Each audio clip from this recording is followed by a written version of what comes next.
नमस्कार विद्यार्थियों, आप सभी लोगों का स्वागत है स्वास्थ्य कॉमर्स क्लासेस में। ओके, जैसे कि आप लोग जान रहे हैं कि हमारे चैनल पर रेगुलरली प्रिपरेशन चल रही है regarding the upcoming competition exam of common university entrance test. इसकी देखिए हमारी प्रिपरेशन चल रही है फॉर पीजी एमकॉम के लिए। ओके, तो उसी से संबंधित देखिए आज हम लोग कॉमर्स के क्वेश्चंस पे चर्चा करने वाले। तो देखिए टॉप 150 में एमसीक्यूज़ हैं। ओके, इसका मतलब 100 क्वेश्चंस में ऑलरेडी आप लोगों को करा चुका हूँ। अगर वो वीडियो नहीं देखी है तो वो वीडियो जाइए, आप पहले वॉच करिए, आपको लिंक डिस्क्रिप्शन बॉक्स में प्लेलिस्ट का मिल जाएगा। क्लियर? और क्या बोलते हैं, इसकी देखिए आज हम लोग 50 क्वेश्चंस जो रिमेनिंग हमारे बच गए थे, 50 क्वेश्चन जो हमारे बच गए थे वो आज मैं आप लोग को कंप्लीट करा दूंगा, ताकि देखिए कॉमर्स के जो टॉप 150 एमसीक्यूज़ हैं एमकॉम के कंपटीशन एग्ज़ाम के लिए, भले वो CUET की बात मैं नहीं कर रहा हूँ, कोई भी स्टेट यूनिवर्सिटीज़ के लिए भी कोई भी बच्चा पीयर होगा, किसी भी स्टेट यूनिवर्सिटीज़ के लिए, उसके लिए भी बहुत ही ज़्यादा बेनिफिशियल क्लासेस ये है। मतलब कि एमकॉम के सारे एंट्रेंस एग्ज़ाम के लिए ये बहुत ही ज़्यादा बेनिफिशियल क्लासेस है कॉमर्स के बच्चों के लिए। ठीक, और ये 100 MCQ देखिए ऑलरेडी मैं आप लोगों को करा चुका हूँ, उसका लिंक देखिए यहाँ पे आई बटन पे आपको वीडियो का मिल जाएगा। तो पहले उस वीडियो को वॉच कर लीजिए और आज देखिए हम लोग बचे हुए 50 क्वेश्चंस पे चर्चा कर लेंगे। इसकी PDF आज रात के 8 बजे आपको हमारे टेलीग्राम चैनल स्वास्तिक 0421 पे मिल जाएगी। ठीक, तो अगर टेलीग्राम चैनल ज्वाइन नहीं किया तो जाइए टेलीग्राम चैनल को ज्वाइन कर लीजिए, लिंक आपको नीचे डिस्क्रिप्शन बॉक्स में मिल जाएगा। वहीं पे सारी की सारी PDF आज आपको रात के 8 बजे ये पूरे के पूरे 150 MCQ क्वेश्चंस की PDF मिल जाएगी कॉमर्स की। ठीक, तो चलिए देर न करते हुए हम लोग अपने 50 रिमेनिंग क्वेश्चन जो बचे हुए हैं उसको देख लेते हैं कॉमर्स के।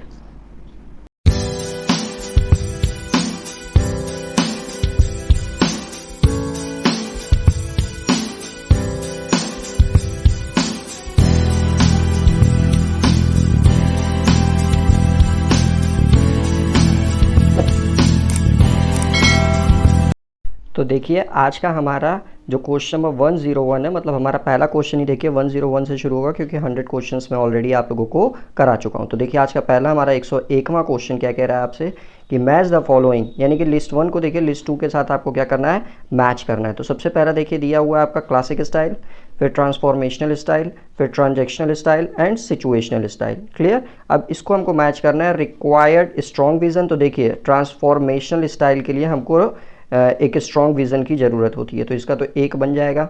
रिक्वायर्स लेस सुपरविजन, तो देखिए जो क्लासिक स्टाइल होता है ना, इसमें सुपरविजन कम ज़रूरी होता है। फिर देखिए नेक्स्ट है आपका ट्रांजेक्शनल स्टाइल।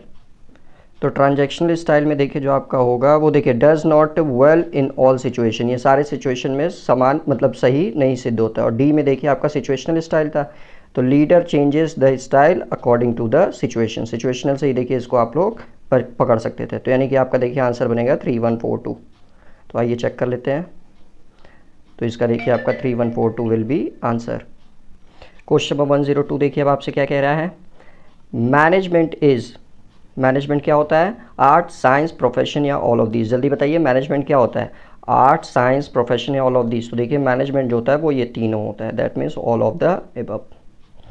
103 देखिए असर्शन और रीजन का क्वेश्चन है, क्या कह रहा है आपसे कि management utilise human resources only. तो देखिए जो असर्शन आपका दे रखा है ना, वो असर्शन ही गलत है। क्यों गलत है? क्योंकि देखिए जो मैनेजमेंट होता है ना वो सिर्फ ह्यूमन रिसोर्स को यूटिलाइज नहीं करता है, वो जो कंपनी के पास जो आपके क्या बोलते हैं एसेट्स होते हैं, उन एसेट्स को भी यूटिलाइज करता है, लाइक मशीनरी, फिर प्रोडक्शंस को कैसे इंक्रीज़ करना है, वो सारी चीज़ें। तो सिर्फ ह्यूमन को यूटिलाइज नहीं करता है, वो कंपनी को पूरा, कंपनी के पास जितने भी रिसोर्सेज हैं वो सारे रिसोर्सेज को यूटिलाइज करता है। और फिर रीज़न देखिए wastage is eliminated and efficiency is increased. हाँ, तो देखिए ये मैनेजमेंट करता है, जितने भी वेस्टेज होते हैं उसको देखिए एलिमिनेट करता है, ताकि कंपनी की जो एफिशिएंसी है उसको इंक्रीज़ किया जा सके। तो असर्शन देखिए बिल्कुल गलत है और रीज़न बिल्कुल करेक्ट है। तो यानी कि इसका आंसर देखिए बनेगा D, A is false but R is true. Question number अब 104 देखिए अब आपसे क्या कह रहा है, effective manager must be able, यानी कि जो आपके इफेक्टिव मैनेजर्स होते हैं वो किस में एबल होने चाहिए। क्लियर? तो सबसे पहला आपका to assess the needs of the organisation, to maintain personal relations with the subordinates, या टू वर्क ओवर टाइम, या नन ऑफ द अबव। तो बताइए इफेक्टिव मैनेजर्स आप किसको कहेंगे, जो क्या बोलते हैं ऑर्गेनाइजेशंस की सारी आवश्यकताओं को असेस कर ले, या जो आपका रिलेशनशिप मेंटेन करे अपने सबऑर्डिनेट के साथ, या ओवर टाइम काम करे तो आप किसको इफेक्टिव मैनेजर्स कहेंगे। तो याद रखिएगा इफेक्टिव मैनेजर जो होता है वो हमेशा ये देखता है कि ऑर्गेनाइजेशंस की क्या क्या नीड्स है, फिर उस नीड्स को कैसे फुलफिल किया जाएगा वो सारी चीज़ें वो चेक करता है। तो इसीलिए इसका आंसर बनेगा to assess the needs of the organisations. 105 देखिए अब आपसे क्या कह रहा है। A good manager is a और एन, यानी कि एक गुड मैनेजर क्या होना चाहिए, लीडर नॉट अ बॉस। तो पहला ऑप्शन तो देखिए बिल्कुल करेक्ट है कि एक गुड मैनेजर को एक नेता होना चाहिए, एक बॉस नहीं। ठीक, तो पहला ऑप्शन जिसमें जिसमें दिख रहा है वो करेक्ट होगा, यानी कि देखिए बी और डी ऑटोमेटिकली क्या हो जाएगा, गलत हो जाएगा। दूसरा साइको, क्या एक मैनेजर को साइको होना चाहिए, कभी भी नहीं। तो दूसरा ऑप्शन देखिए जिसमें होगा वो भी गलत हो जाएगा। तो बचा क्या, पहला, तो यही ऑप्शन करेक्ट हो जाएगा। 106 देखिए अब आपसे क्या कह रहा है। Management is pervasive in the sense that, यानी कि देखिए आपसे कह रहा है जो मैनेजमेंट होता है, प्रबंध होता है, वह प्रबंध आपका क्या बोलते हैं, किस सेंस में व्यापक है, किस सेंस में व्यापक है। It fulfils all purposes, it uses all resources effectively, it is relevant for all organisations, या ऑल ऑफ द एबव। तो बताइए क्या बोलते हैं आप, एक मैनेजमेंट को किस सेंस में परवेसिव करेंगे, किस सेंस में मैनेजमेंट एक व्यापक है, मतलब मैनेजमेंट एक व्यापक रूप में समझा जा सकता है। ठीक, तो देखिए इट फुलफिल्स ऑल पर्पजेस, तो गलत, मैनेजमेंट सारी पर्पजेस फुलफिल नहीं कर सकता है। तो पहला ऑप्शन अगर गलत होगा तो डी भी देखिए ऑटोमेटिकली क्या हो जाएगा, गलत हो जाएगा। अब आता है बी और सी, तो देखिए एक्चुअली बी और सी दोनों ऑप्शन करेक्ट है। कैसे करेक्ट है, it uses all resources effectively, तो देखिए जी हाँ, सारे रिसोर्सेज वो इफेक्टिवली क्या बोलते हैं यूजेस करता है। ठीक, और दूसरा देखिए लिखा है it is relevant for all organisations, यानी कि सारे टाइप के ऑर्गेनाइजेशंस के लिए मैनेजमेंट देखिए एक रेलेवेंट होता है। ठीक, लेकिन यहाँ आपसे क्या सवाल किया था कि management is pervasive in that sense, in the sense that, यानी कि जो मैनेजमेंट है वो व्यापक रूप से व्यापक रूप में किस प्रकार से जाना जाता है। तो याद रखिएगा यहाँ पे जो आंसर एक्यूरेटली करेक्ट बनेगा, तो परवेसिव सेंस की अगर जब बात करेंगे तो देखिए इसका आंसर सी बनेगा कि it is relevant for all organisation, क्योंकि ये देखिए यूनिवर्सल होता है, इसीलिए देखिए परवेसिव होता है in the sense, management is a pervasive in the sense. इसीलिए इसका आंसर देखिए बी गलत बन जाएगा। बी भी ऑप्शन देखिए करेक्ट था, बट यहाँ जिस वे में क्वेश्चन किया था उसी वे में हमको आंसर करना था। 107 देखिए अब आपसे क्या कह रहा है।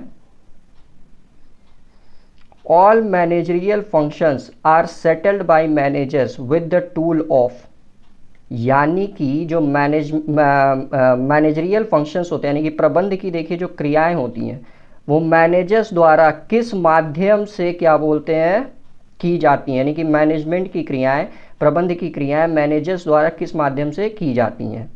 Planning, decision making, effective control या अथॉरिटी।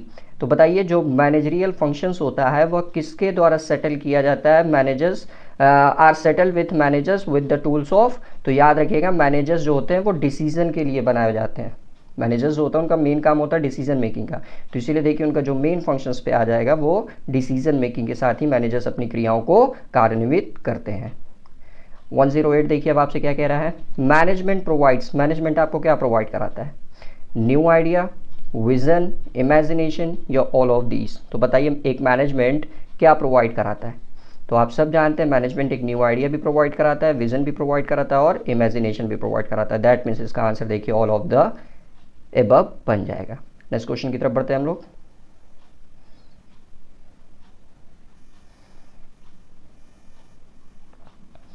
क्वेश्चन नंबर 109 देखिए अब आपसे क्या कह रहा है। Which of the following statement is correct, यानी कि इन चारों स्टेटमेंट में से कौन सा स्टेटमेंट करेक्ट है। तो management can not generate a favourable working environment, तो देखिए गलत है। क्यों गलत है, क्योंकि देखिए मैनेजमेंट हमेशा एक फेवरेबल वर्किंग एनवायरनमेंट को जनरेट करता है, तो यहाँ कैन नॉट नहीं होगा। दूसरा देखिए लिखा है an ideal management takes the right decision on all matters at the right time. इस पे देखिए जाया जा सकता है, बट अभी सी ऑप्शन भी पढ़ लेते हैं। Management activities need not to be result oriented, तो सी वाला ऑप्शन भी देखिए गलत है, क्योंकि देखिए जो मैनेजमेंट की एक्टिविटी होती है ना वो रिजल्ट ओरिएंटेड होती है, तो यहाँ नॉट वर्ड नहीं होना चाहिए। तो इसीलिए इसका बी आंसर करेक्ट होगा कि एक आइडियल मैनेजमेंट देखिए जो होता है वो राइट डिसीजन लेता है राइट टाइम पर, तो इसका ऑप्शन बी करेक्ट होगा। इसकी पीडीएफ टेलीग्राम चैनल पर आपको मिलेगी, तो इसलिए टेलीग्राम चैनल जरूर ज्वाइन करें, लिंक डिस्क्रिप्शन बॉक्स में अवेलेबल है। स्वास्तिक 0421। 110वां नंबर देखिए क्या कह रहा है अब आपसे, कंसीडर द फॉलोइंग स्टेटमेंट। अब देखिए 4 स्टेटमेंट हमारे पास है और उसको कंसीडर करके अब हमको आंसर करना है। तो leadership is the ability to influence the behaviour of others. तो देखिए पहला ऑप्शन बिल्कुल करेक्ट है कि जो लीडरशिप होता है वो देखिए दूसरे के बिहेवियर को इन्फ्लुएंस कर लेता है। ठीक। दूसरा, communication is one way process, ये गलत है, कम्युनिकेशन 2 वे प्रोसेस होता है, तभी ना फीडबैक होता है कम्युनिकेशन में, और फीडबैक कौन देता है, जो सेकंड पार्टी होती है। तीसरा देखिए, तो दूसरा देखिए जिसमें इसमें है वो गलत हो जाएगा, तो ये देखिए ऑल ऑफ दीज वाला आंसर ही गलत हो जाएगा। Motivation increase the rate of labour turnover, ये गलत है, मोटिवेशन देखिए लेबर टर्नओवर थोड़ी ना बढ़ाता है। चौथा देखिए आपसे बोल रहा है the concept of feedback is an integral part of effective communications. तो देखिए अभी मैंने बताया कम्युनिकेशंस के लिए देखिए फीडबैक बहुत ही ज़्यादा इंपॉर्टेंट होता है, यानी कि ये वाला ऑप्शन करेक्ट है। तो इसका देखिए जो आंसर बनेगा वो बन जाएगा आपका ऑप्शन सी 1 और 4। नेक्स्ट क्वेश्चन की तरफ बढ़ते हैं। 111 क्या कह रहा है आपसे, question number 111। The sender converts the message into communication symbols by, यानी कि देखिए जो मैसेज भेजता है वह मैसेज को किस माध्यम में कन्वर्ट करता है वो आपसे पूछ रहा है। जो देखिए मैसेज सेंड करता है, जो मैसेज भेजता है वो मैसेज को क्या करता है, किस सिंबल में कन्वर्ट करता है, इनकोडिंग, डिकोडिंग, फीडबैक या मीडिया। तो जल्दी बताइए, जो सेंडर मैसेज कन्वर्ट करता है वो आपका क्या बोलते हैं, किस सिंबल में कन्वर्ट करता है। तो याद रखिएगा जो सेंडर मैसेज सेंड करता है ना वो इनकोड करके सेंड करता है, और जैसे इनकोड सेंडर जब क्या बोलते हैं जब सेंडर आपका देखिए मैसेज भेज देता है रिसीवर को, तो रिसीवर देखिए जब मैसेज रिसीव करता है तब उसको देखिए डिकोड करता है। तो सेंडर याद रखिएगा उसको इनकोड करके भेजता है, फिर रिसीवर उसको डिकोड करता है, और जिस माध्यम से देखिए भेजा जाता है उसको मीडिया कहते हैं। और फीडबैक देखिए लास्ट में जब रिसीवर अपना प्रतिपुष्टि जो होती है, फीडबैक जो होता है वो इनकोडर को देता है, यानी कि सेंडर को देता है, तो वो आपका फीडबैक कहलाता है। ठीक, तो इसका आंसर देखिए आपका बनेगा ए। 112 देखिए अब आपसे क्या कह रहा है, board of director of large corporation typically have an, यानी कि देखिए जो लार्ज कॉरपोरेशन, बड़े कॉरपोरेशंस के देखिए जो बोर्ड ऑफ डायरेक्टर्स होते हैं उनसे संबंधित क्वेश्चन है। तो इनके पास देखिए क्या है, एक टिपिकली हैव एन, तो इनके पास देखिए क्या होता है, एक ऑडिट कमेटी होती है, एक फिनेंस कमेटी होती है, एक कंपनसेशन कमेटी होती है, या ऑल ऑफ द एबव। तो बताइए इसका आंसर क्या बनेगा आप लोग कि जो एक लार्ज कंसर्न में, लार्ज कॉरपोरेशन में जो बोर्ड ऑफ डायरेक्टर्स होते हैं उनके पास क्या क्या चीज़ें होती हैं, मतलब कौन सी चीज़ें होती हैं। तो याद रखिएगा जो बोर्ड ऑफ डायरेक्टर्स होते हैं किसी भी लार्ज कॉरपोरेशंस के, उनके पास एक ऑडिट कमेटी होती है जो सारा का सारा कार्य करती है। ठीक, तो इसका आंसर ए बनेगा। नेक्स्ट क्वेश्चन की तरफ बढ़ते हैं। 113 फिनांस, देखिए कितने बच्चे यहाँ फिनेंस कमेटी भी सोच रहे होंगे, तो फिनेंस कमेटी देखिए आपका इसी का पार्ट बन जाएगा, बोर्ड ऑफ डायरेक्टर्स का ही, समझ रहे हैं ना। तो इसीलिए फिनेंस कमेटी इसी के अंदर ही आ जाएगा, तो इसीलिए इसको कंसीडर नहीं किया जाएगा। 113 देखिए आपसे क्या कह रहा है आप, which one of the following is not covered under corporate governance, यानी कि कॉरपोरेट गवर्नेंस के अंतर्गत इन चारों में से कौन सी चीज़ें नहीं आती हैं आपसे पूछ रहा है। कॉरपोरेट गवर्नेंस में जहां आपके पूंजीपतियों का छत्र चलता है, राज चलता है, दैट मीन्स कैपिटलिस्ट इकोनॉमिक की बात कर रहा है, याद रखिएगा कैपिटलिस्ट इकोनॉमिक की बात हो रही है। तो कैपिटलिस्ट इकोनॉमिक्स से संबंधित देखिए आपसे पूछ रहा है कि कौन सी चीज़ें इसमें नहीं आती। तो corporate social responsibilities, business ethics, role of independent directors, या गवर्नमेंट मॉनिटरिंग। तो देखिए कैपिटलिस्ट इकोनॉमिक में सबसे पहले क्या चीज़ें पूछा है, नहीं होती हैं। तो ऑब्वियसली कॉरपोरेट की जो होते हैं उनकी देखिए जो रिस्पॉन्सिबिलिटी होती है वो समाज के प्रति होती है, तो पहला ऑप्शन तो बिल्कुल करेक्ट है। दूसरा देखिए बिजनेस एथिक्स, तो देखिए ये एथिकल नहीं होते हैं, ये अनएथिकल होते हैं, तो यही ऑप्शन देखिए आपका करेक्ट बनेगा। Role of independent director, director देखिए इसके बिल्कुल इंडिपेंडेंट होते हैं, और जितने भी आपके कॉर्पोरेट होते हैं वो गवर्नमेंट की मॉनिटरिंग में होते हैं, यानी कि ये बी वाला देखिए आंसर करेक्ट बनेगा। क्यों? क्योंकि यहाँ एथिक्स को फॉलो नहीं किया जाता है। नेक्स्ट पढ़ते हैं 114 पे, देखिए अब आपसे क्या कह रहा है, which one is the most important principle of business ethics, यानी कि बिजनेस एथिक्स का सबसे इंपॉर्टेंट सिद्धांत क्या है, सबसे महत्वपूर्ण सिद्धांत क्या है, सबसे इंपॉर्टेंट प्रिंसिपल क्या है बिजनेस एथिक्स का, आपको बताना है। तो principle of unity of directions, principle of proportional judgement, principle of scalar chain या principle of span of control. तो इसका देखिए जो आपका एप्रोप्रिएट आंसर बनेगा वो बनेगा A, principle of unity of direction. 115 देखिए अब आपसे क्या कह रहा है, which of the following steps is not involve in the environmental scanning, यानी कि इन्वायरमेंटल स्कैनिंग के लिए किस स्टेप को फॉलो नहीं किया जाता है वो आपसे पूछ रहा है। इन्वायरमेंटल स्कैनिंग में किस स्टेप को फॉलो नहीं किया जाता है। एनालिसिस ऑफ डिसीजन, तो ये देखिए आपके जितने भी स्कैन होंगे या रिसर्च होगा या कोई भी शोध होगा उसमें एनालिसिस का काम जरूर होगा, तो पहला ऑप्शन तो डेफिनेटली होगा ही होगा। दूसरा आइडेंटिफिकेशंस ऑफ की डिसीजन फैक्टर, तीसरा आपका analysis of each of the key variable separately. तो देखिए पहला ऑप्शन और सी वाला ऑप्शन बिल्कुल करेक्ट है। क्यों करेक्ट है? क्योंकि दोनों में देखिए एनालिसिस है, तो ऑब्वियसली जो डिसीजन लेंगे उस डिसीजन को आप एनालाइज करेंगे। और तीसरा देखिए बोला analysis of each of the key variable separately, यानी कि जितने भी वेरिएबल्स हैं आपके उन सारे वेरिएबल्स को आप क्या करेंगे, एक एक करके एनालाइज करेंगे। तो देखिए बी और सी, ए और सी बिल्कुल करेक्ट है। डी वाला जो बी वाला देखिए जो ऑप्शन होगा वही आपका रॉन्ग होगा, आइडेंटिफिकेशंस ऑफ की डिसीजंस फैक्टर। 116 देखिए अब आपसे क्या कह रहा है, micro environment consist of, micro environment में देखिए क्या क्या चीज़ें आती हैं वो आपको बताना है। सप्लायर्स, मार्केटिंग इंटरमीडियरीज, कस्टमर्स या ऑल ऑफ दीज। तो जल्दी बताइए, तो बहुत इजी क्वेश्चन है। माइक्रो इन्वायरमेंट में क्या क्या चीज़ें शामिल होती हैं? तो माइक्रो इन्वायरमेंट में देखिए सप्लायर भी आता है, मार्केटिंग इंटरमीडियरीज भी आती है, कस्टमर्स भी आता है, यानी कि ये इसका आंसर ऑल ऑफ दीज होगा। क्वेश्चन नंबर 117 देखिए, it is a structure in which few seller control, यानी कि देखिए कुछ लोग मार्केट को कंट्रोल करते हैं, and the major supply of the product, और वहाँ सप्लाई देखिए मेजर फैक्टर अदा करता है, यानी कि देखिए कुछ लोग मार्केट को कंट्रोल करते हैं, the major supply of the product. तो ये किस टाइप का स्ट्रक्चर होता है? मोनोपोली, ओलिगोपोली, मोनोपोलिस्टिक कॉम्पिटिशंस या प्योर कॉम्पिटिशंस। ठीक, तो देखिए जहाँ पे कुछ सेलर और कुछ बायर्स की बात आती है वहाँ पे देखिए ओलिगोपोली होता है। मोनोपोली में तो एकाधिकार होता है, और प्योर कॉम्पिटिशन्स में तो आप लोग जानते होंगे large buyer and large seller होते हैं जो एक ही टाइप के प्रोडक्ट का सेल और परचेज करते हैं। नेक्स्ट पढ़ते हैं, क्वेश्चन नंबर 118 देखिए अब आपसे क्या कह रहा है, in which stage of business cycle employment rate is high, interest rates are low, inflation is low and income is high. यानी कि बिजनेस साइकिल के किस स्टेज में, बिजनेस साइकिल के किस स्टेज में आपका एम्प्लॉयमेंट रेट देखिए ज़्यादा होता है, यानी कि एम्प्लॉय की ज़्यादा ज़रूरत पड़ती है आपको, इंटरेस्ट रेट्स देखिए कम होता है, इन्फ्लेशन भी देखिए आपका कम होता है, और इनकम क्या होती है, ज़्यादा होती है। तो ये किस स्टेज में होता है? ग्रोथ या प्रोस्पेरिटी, रिसेशन, डिप्रेशन या रिकवरी। तो बताइए किस स्टेज में एम्प्लॉयमेंट की ज़्यादा आवश्यकता होगी? इंटरेस्ट रेट कम हो जाएगा, इन्फ्लेशन भी आपका देखिए कम रहेगा, और इनकम जो होगी वो हाई हो जाएगी। तो ये देखिए ग्रोथ स्टेज में होता है, क्योंकि देखिए जब किसी भी प्रोडक्ट का ग्रोथ स्टेजेस में होता है तो ऑब्वियसली उसकी प्रोडक्शन ज़्यादा करनी होती है। जब प्रोडक्शन ज़्यादा करनी होगी तो ऑब्वियसली एम्प्लॉय भी ज़्यादा लगेंगे। 119 देखिए अब आपसे क्या कह रहा है, all of the following statement are true except, यानी कि इन चारों में से देखिए 3 स्टेटमेंट आपके बिल्कुल करेक्ट है सिवाय एक को छोड़कर। अब कौन सा स्टेटमेंट गलत है वो आपको बताना है। तो it cost more to get a new customer than to keep an existing one, ये भी देखिए सही है।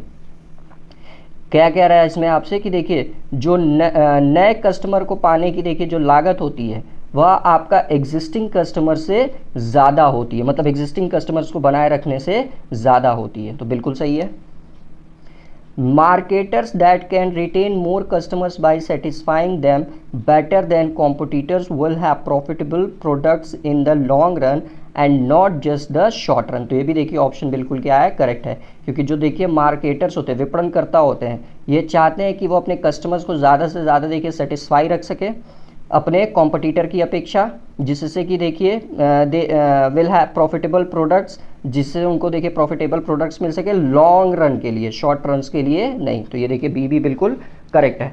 नेक्स्ट पढ़ते हैं सी वाला ऑप्शन देखिए अब आपसे क्या कह रहा है, a product with low brand loyalty will have a higher lifetime customers value than a product with high brand loyalty. तो ये ऑप्शन देखिए बिल्कुल गलत है, क्यों गलत है? क्योंकि देखिए जो लो ब्रांड लॉयल्टी होगी वो कैसे ज़्यादा lifetime, higher lifetime उसकी होगी, तो इसीलिए देखिए ये सी वाला ऑप्शन बिल्कुल गलत होगा, डी विल बी करेक्ट। कि इसमें मार्केटिंग मैनेजर को देखिए फोकस करना होता है relationship between organisations and customers, तो ये भी सही है। लेकिन आपसे पूछा था कौन सा इसमें गलत है, तो ये सी वाला ही देखिए आपका क्या है, गलत है। ए बी सी बिल्कुल करेक्ट है। नेक्स्ट पढ़ते हैं 120 देखिए अब आपसे क्या कह रहा है। According to Peter F Drucker the focus of business is not dash but dash, यानी कि पीटर एफ ड्रकर, इनका पूरा नाम पीटर एफ ड्रकर है, इनके अनुसार देखिए बिजनेस को किस पे फोकस नहीं करना चाहिए बट उस पर करना चाहिए।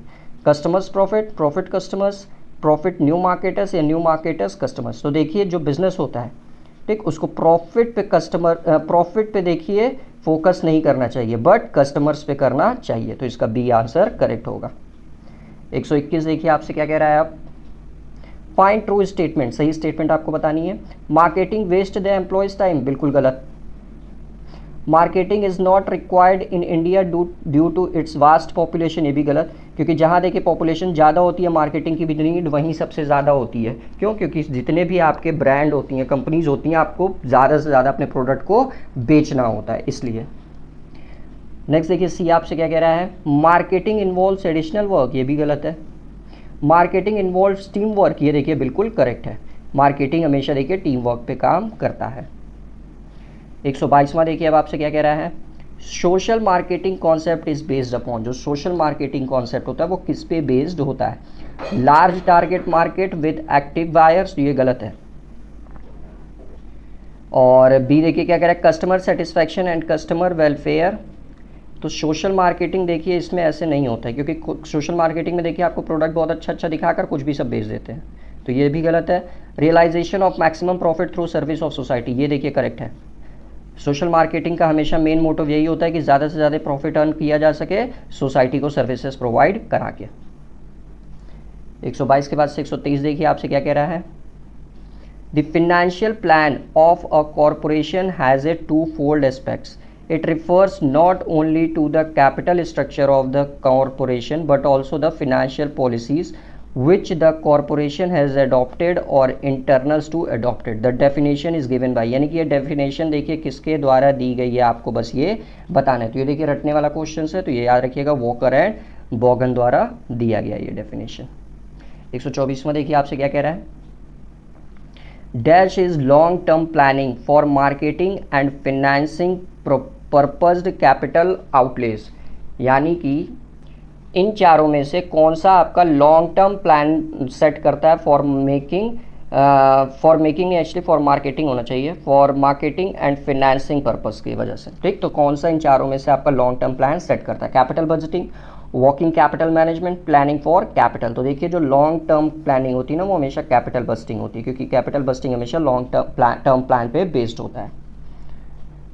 125 देखिए आपसे क्या कह रहा है। विच is not included under the types of leverage, leverage के तहत कौन नहीं आता है वो आपको बताना है। तो इसके बारे में देखिए आप लोग ऑलरेडी फिनेंशियल मैनेजमेंट कितने बच्चे देखिए एफएससी में पढ़े होंगे, फिनेंशियल स्टेटमेंट एनालिसिस में कितने बच्चे देखिए मैनेजरियल अकाउंटिंग में पढ़े होंगे इसके बारे में, ठीक। तो देखिए जो आपका लिवरेज में देखिए दो चीज़ें बेसिकली होती हैं, एक फिनेंशियल लिवरेज, एक ऑपरेटिंग लिवरेज। तो देखिए एडमिनिस्ट्रेटिव लिवरेज जो होता है वो इसमें नहीं आता है, एक फिनेंशियल लिवरेज होता है और एक ऑपरेटिंग लिवरेज होता है। 126 देखिए अब आपसे क्या कह रहा है। Contribution divided by operating profit is formula of, यानी कि कंट्रीब्यूशन को देखिए जब हम लोग ऑपरेटिंग प्रॉफिट से डिवाइड दे देते हैं तो ये किसका फॉर्मूला होता है वो आपसे पूछ रहा है। कंट्रीब्यूशन बाय ऑपरेटिंग प्रॉफिट किसका फॉर्मूला होता है।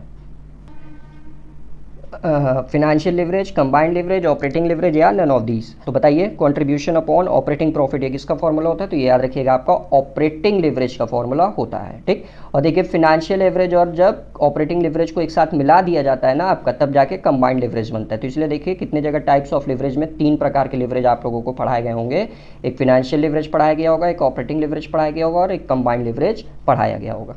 क्वेश्चन नंबर 127 देखिए आपसे अब क्या कह रहा है।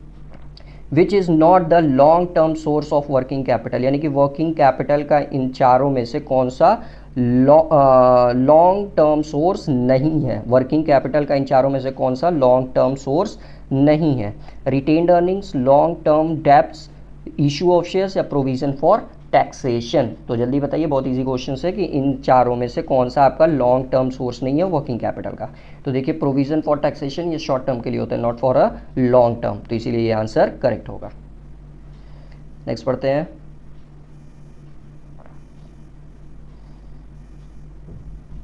वन 128 देखिए अब आपसे क्या कह रहा है। Productivity can be expressed as, जो प्रोडक्टिविटी होती है उसको कैसे दिखाया जा सकता है वो आपसे पूछ रहा है। Productivity is equal to output upon input, productivity is equal to output upon input plus 1, productivity is equal to input upon output या नन ऑफ दीज। तो बताइए जल्दी से इसमें आप लोग क्या आंसर होगा। प्रोडक्टिविटी का फॉर्मूला क्या होता है? तो प्रोडक्टिविटी का फॉर्मूला देखिए होता है total output upon total input. Clear? चलिए आगे बढ़ते हैं हम लोग। 129 देखिए अब आपसे क्या कह रहा है। Arrange the following in the state regulation of wage in the increasing order of their year of implementation. यानी कि देखिए यहाँ जो वेजेस एक्ट दे रखे हैं उसमें कौन सा एक्ट सबसे पहले आया और कौन सा एक्ट सबसे बाद में आया, तो उसको उस ऑर्डर में अरेंज करते चले जाना है आपको। क्लियर? तो इसका देखिए सबसे पहले जो आपका आया था पेमेंट ऑफ वेजेस एक्ट, फिर उसके बाद से आया था मिनिमम वेजेस एक्ट और फिर उसके बाद से आया था payment of bonus act.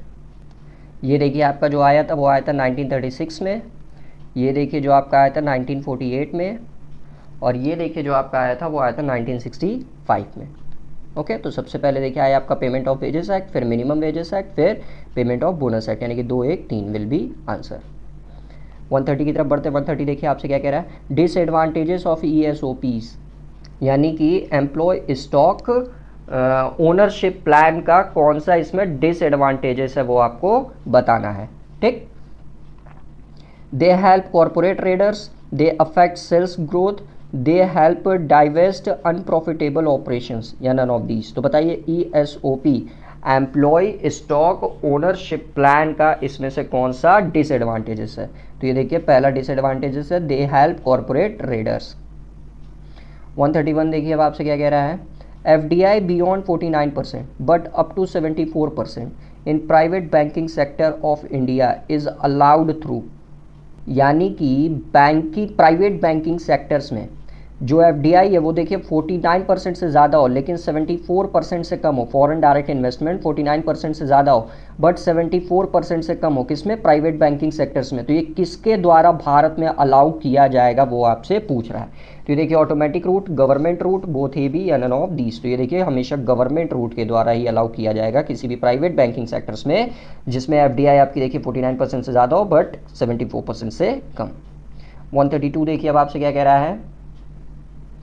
International reserve include, यानी कि इंटरनेशनल रिजर्व में देखिए क्या क्या चीज़ें इंक्लूड की जाती हैं। कंट्रीज ऑफिशियल गोल्ड स्टॉक, जी बिल्कुल ये ऑप्शन करेक्ट है। कंट्री की देखिए जो गोल्ड स्टॉक होती है वो फॉरेन रिजर्व में इंक्लूड की जाती है। Holding the convertible foreign exchange, ये भी देखिए इंक्लूड किया जाता है। SDR यानी कि IMF की करेंसी, ISDR का फुल फॉर्म देखिए होता है स्पेशल ड्रॉइंग राइट्स, ये IMF की करेंसी होती है। And it's net positions in IMF, ये भी देखिए कंसीडर किया जाता है, यानी कि all of these will be correct, यानी कि इंटरनेशनल रिजर्व में ये तीनों चीज़ें आती हैं। 133 देखिए अब आपसे क्या कह रहा है। Reason for non expansions of export of less developed countries, यानी कि क्या कारण है आपका कि देखिए जो कम डेवलप्ड कंट्रीज होती हैं, लेस डेवलपमेंट कंट्रीज होती हैं, उनका देखिए एक्सपोर्ट बढ़ नहीं पाता है, उनका जो निर्यात होता है वो बढ़ नहीं पाता है। क्या कारण है इसके पीछे? कम डेवलप्ड कंट्रीज में। ठीक? Low tariff, barriers impose by the developed countries, both A B या नन ऑफ दीज। तो देखिए ये बी आंसर करेक्ट है। इसमें देखिए जो डेवलप्ड कंट्री है वही देखिए बैरियर्स लगा देते हैं। 134 देखिए आपसे क्या कह रहा है। अब असर्शन और रीज़न का क्वेश्चन है, तो आइए पहले असर्शन पढ़ते हैं फिर उसका रीज़न देखते हैं कि the financial due diligence is normally conducted by an independent agency such as consultant और chartered accountant, यानी कि देखिए जो क्या बोलते हैं जो the financial due diligence is normally conducted by an independent agencies such as consultant और chartered accountant। देखिए पहला assertion तो बिल्कुल करेक्ट है।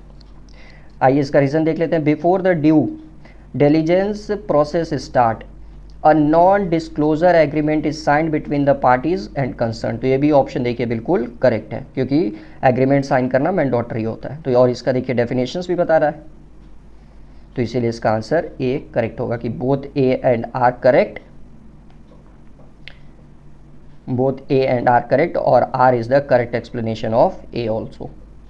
135 देखिए अब आपसे क्या कह रहा है, which of the following speculator expect the price of securities to fall in the near futures. यानी कि इन चारों में से ऐसा कौन सा एस्पेक्ट होता है जो यह देखता है कि जो मार्केट होती है आपकी कैपिटल मार्केट, जिस ठीक, तो कैपिटल मार्केट में जो भी स्टॉक का देखिए प्राइस है, सिक्योरिटीज़ का प्राइस है एक्चुअली, जो भी आपकी सिक्योरिटीज़ का प्राइस है वो भविष्य में नीचे आएगा, वो भविष्य में नीचे आएगा। तो ये स्पेक्यूलेशंस देखिए कौन करता है, बुल, बियर, स्टैग या नन ऑफ दीज। तो ये याद रखिएगा, जब प्राइस नीचे गिरने की बात होगी तो वहाँ पे आपका बियर होगा, और जब प्राइस ऊपर चढ़ने की बात होगी तो वहाँ पे आपका बुल होगा।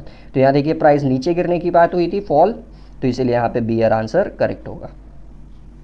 136 देखिए अब आपसे क्या कह रहा है, which of the following is not a capital assets. इन चारों में से कौन सा कैपिटल एसेट्स नहीं है वो आपको बताना है। तो गुडविल ऑफ द बिजनेस, सब जानते हैं ये फिक्स्ड एसेट्स होता है, non tangible assets, jewellery fixed assets, stock in trade ये देखिए करंट एसेट्स होता है, ये आपका कैपिटल एसेट्स की कैटेगरी में नहीं आएगा, तो ये आंसर करेक्ट है।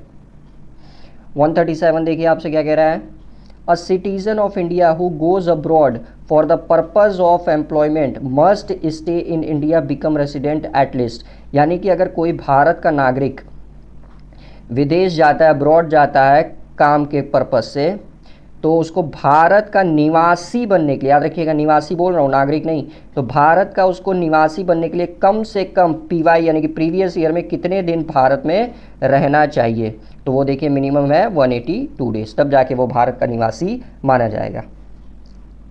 नेक्स्ट क्वेश्चन पढ़ते हैं। 138 देखिए अब आपसे क्या कह रहा है, according to section 5 of income tax act 1961, incomes which occurs arise outside India but are received directly into India are taxable in case of। देखिए इनकम टैक्स मैंने बहुत अच्छे से कराया है, तो अगर इनकम टैक्स की थ्योरी वाली और इनकम टैक्स की अगर एमसीक्यूज वाली वीडियो आप लोगों ने नहीं देखी जिसमें मैंने थ्योरी के साथ एक्सप्लेन किया था, तो वो वीडियो भी जरूर आप लोग वॉच करें। यहाँ पे आई बटन पे आपको इनकम टैक्स की पूरी क्लासेस का लिंक मिल जाएगा प्लेलिस्ट का, वहाँ से जाकर आप लोग पूरा का पूरा वीडियो अच्छे से इनकम टैक्स का वॉच कर लीजिएगा, तब आप लोग को ये सारी चीज़ें बहुत अच्छे से समझ में आएगी।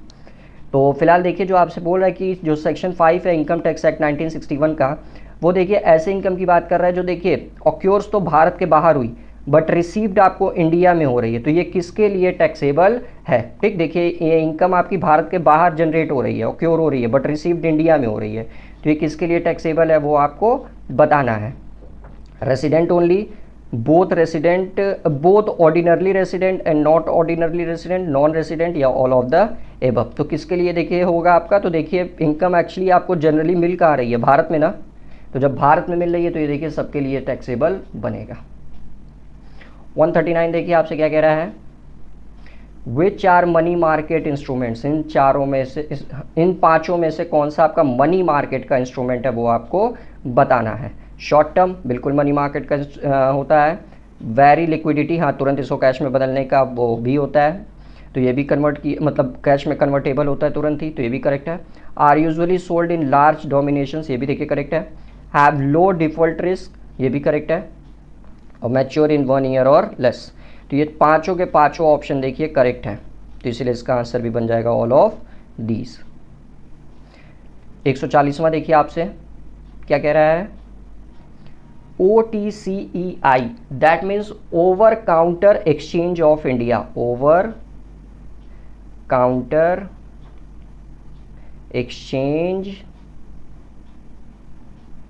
ऑफ इंडिया, इसका फुल फॉर्म होता है। ये भारत का पहला इलेक्ट्रॉनिक स्टॉक एक्सचेंज था, याद रखिएगा।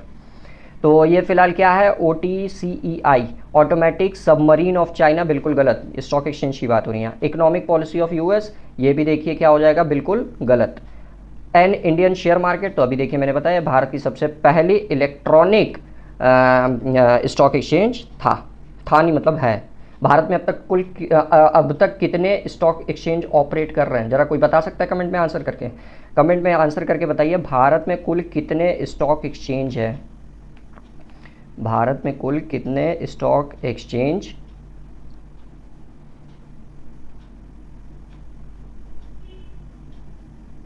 हैं? जरा कमेंट करके आंसर बताइए, देखता हूं कितने बच्चे आंसर कर रहे हैं इसका। 141 देखिए अब आपसे क्या कह रहा है। The apex consumer court in India is referred to as, यानी कि देखिए जो भारत में अपेक्स कंज्यूमर कोर्ट है वो देखिए क्या रिफर कर रहा है, वो आपसे पूछ रहा है आंसर। तो the consumer education and research centres, जी नहीं। The consumer unity and trust society, ये भी नहीं। National consumer dispute redressal commission, ये देखिए करेक्ट है। जो आपका अपेक्स कंज्यूमर कोर्ट है वो देखिए इसी को रिफर करता है, नेशनल कंज्यूमर डिस्प्यूट, यानी कि देखिए उपभोक्ता संबंधित जो विवाद होते हैं उनके निपटारे के लिए। 142 देखिए अब आपसे क्या कह रहा है। Out of the following which are the scheme of social security, यानी कि सोशल सिक्योरिटी का इसमें कौन कौन सा हिस्सा है वो आपको बताना है। ठीक, सोशल सिक्योरिटी से संबंधित क्वेश्चन है। तो सबसे पहला प्रोविडेंट फंड स्कीम, ये देखिए बिल्कुल करेक्ट है, ये सोशल सिक्योरिटी से संबंधित है। दूसरा देखिए आपका हेल्थ इंश्योरेंस स्कीम, ये भी देखिए बिल्कुल सोशल सिक्योरिटी से संबंधित है। जॉब गारंटी स्कीम, ये देखिए सोशल सिक्योरिटी से संबंधित नहीं है। मैटरनिटी बेनिफिट्स स्कीम, ये भी देखिए जब इंसान की मृत्यु हो जाए तो भी। और दूसरा मेरिट प्रमोशन स्कीम, ये भी देखिए आपका सोशल सिक्योरिटी से संबंधित है। फिर compulsory and voluntary social insurance scheme, ये देखिए गलत है। और चाइल्ड इंश्योरेंस स्कीम, ये भी गलत है, यानी कि 1, 2, 4, 5 आपका बिल्कुल करेक्ट है। ठीक, नेक्स्ट क्वेश्चन की तरफ बढ़ते हैं हम लोग।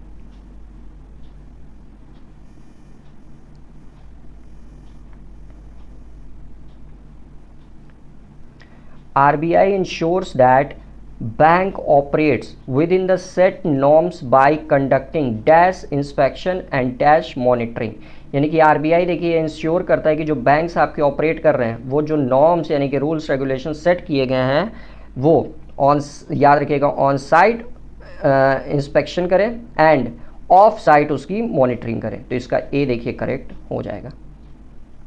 नेक्स्ट पढ़ते हैं। नेक्स्ट देखिए 144 अब आपसे क्या कह रहा है। Under Section 37 of the Banking Regulation Act, a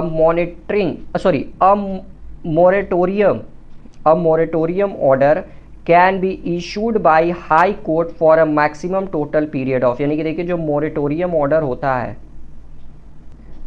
तो मोरेटोरियम ऑर्डर का अर्थात देखिए क्या होता है आपका, मतलब कि जैसे जो बैंक आपका लोन दिया रहता है उस लोन की रिकवरी के पीरियड के लिए होता है, समझ रहे हैं ना।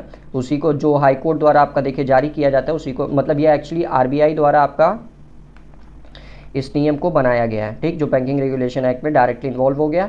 और फिर ये देखिए बोल रहा है कि जो मोरेटोरियम ऑर्डर होता है वो देखिए हाई कोर्ट द्वारा जो इशू किया जाता है वो कितने पीरियड के लिए मैक्सिमम इशू किया जा सकता है।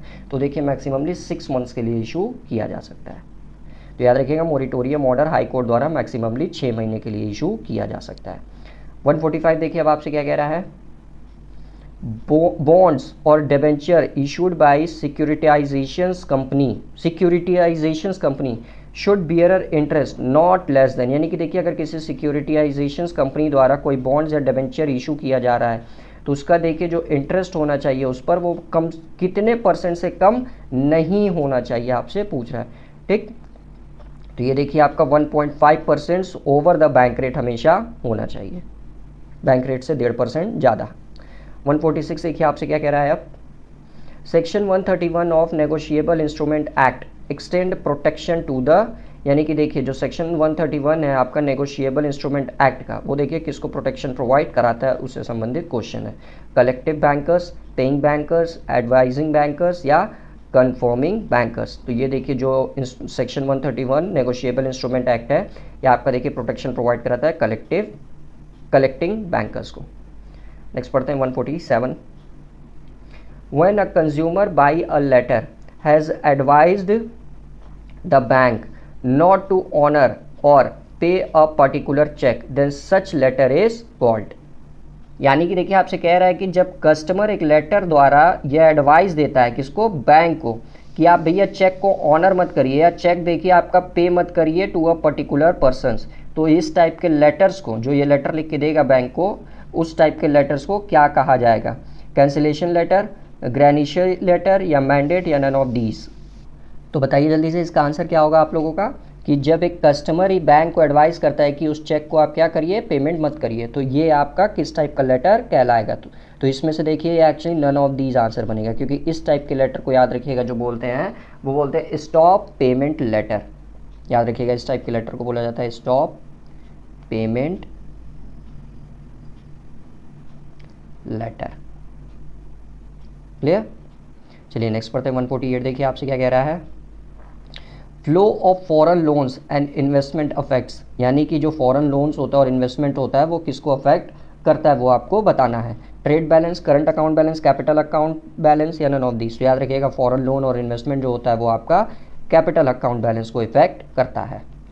149 देखिए अब आपसे क्या कह रहा है, concessions mainly multinational in character come under the principles of, यानी कि देखिए जो कंसेशन होता है वो देखिए मल्टीनेशनल कैरेक्टर होता है, ठीक, तो वो किस सिद्धांत के अनुसार होता है?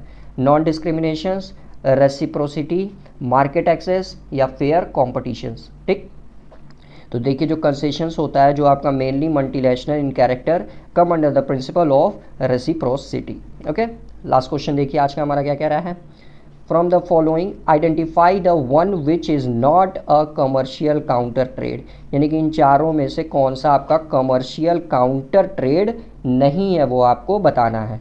तो classic barrier, counter purchase, pre कंपनसेशंस या बाईबैक एग्रीमेंट? तो देखिए इन चारों में से जो आपका कॉमर्शियल काउंटर ट्रेड नहीं है वो आपका बाईबैक एग्रीमेंट नहीं है। ठीक, तो देखिए विद्यार्थियों हम लोगों ने कुल 150 क्वेश्चंस अपने कर लिए हैं। आज की वीडियो में देखिए मैंने आपको 50 क्वेश्चंस कराए और 100 क्वेश्चंस देखिए मैं ऑलरेडी आप लोगों को करा चुका हूं। उसका लिंक आपको डिस्क्रिप्शन बॉक्स में मिल जाएगा और प्लेलिस्ट सेक्शंस में भी जाकर आप लोग देख सकते हैं, वहां पे भी आपको उसका लिंक अवेलेबल होगा। तो टोटल देखिए कॉमर्स के मैं 150 क्वेश्चन आज की क्लासेस में निपटा चुका हूँ। अब फिर जब नेक्स्ट संडे को हम लोग क्या करेंगे, फिर 100 क्वेश्चन लेंगे कॉमर्स के और उसकी प्रिपरेशन अच्छे से कर लेंगे। देखिए आपके आगामी एमकॉम परीक्षा के लिए बहुत ही ज़्यादा इंपॉर्टेंट क्वेश्चंस हैं। एक्चुअली एमकॉम ही नहीं, कॉमर्स से संबंधित जितने भी आपके परीक्षाएं होंगी उन सब के लिए बहुत ही ज़्यादा इंपॉर्टेंट क्वेश्चंस हैं। तो इसीलिए वीडियो को ज़्यादा से ज़्यादा शेयर कर दीजिए। वीडियो पसंद आए तो लाइक ज़रूर करें और चैनल को अभी तक सब्सक्राइब नहीं किया है सो प्लीज़ चैनल को जल्दी से जल्दी सब्सक्राइब भी कर लें, ठीक, ताकि आने वाली सारी क्लासेस का नोटिफिकेशन आपको प्रॉपरली मिलता रहे और आपकी क्लासेस जो है वो रेगुलरली बहुत ही अच्छे से चलती रहे, क्योंकि इसी तरह की क्लासेस देखिए हमारे चैनल पर रेगुलरली चल रही है। और इसकी PDF देखिए आज रात के 8 बजे आपको हमारे टेलीग्राम चैनल पर मिल जाएगी, जिसका लिंक आपको डिस्क्रिप्शन बॉक्स पे भी मिल जाएगा, या टेलीग्राम पे आप लोग सर्च करेंगे स्वास्तिक 0421 वहाँ पे भी आपको ये मिल जाएगा। ठीक, तो 8 बजे आपको इसकी पूरी की पूरी 150 क्वेश्चंस की PDF विथ आंसर वहाँ पे अवेलेबल हो जाएगी। ठीक, तो चलिए मिलते हैं नेक्स्ट क्लासेस में, तब तक अच्छे से आप लोग पढ़ाई करते रहिए।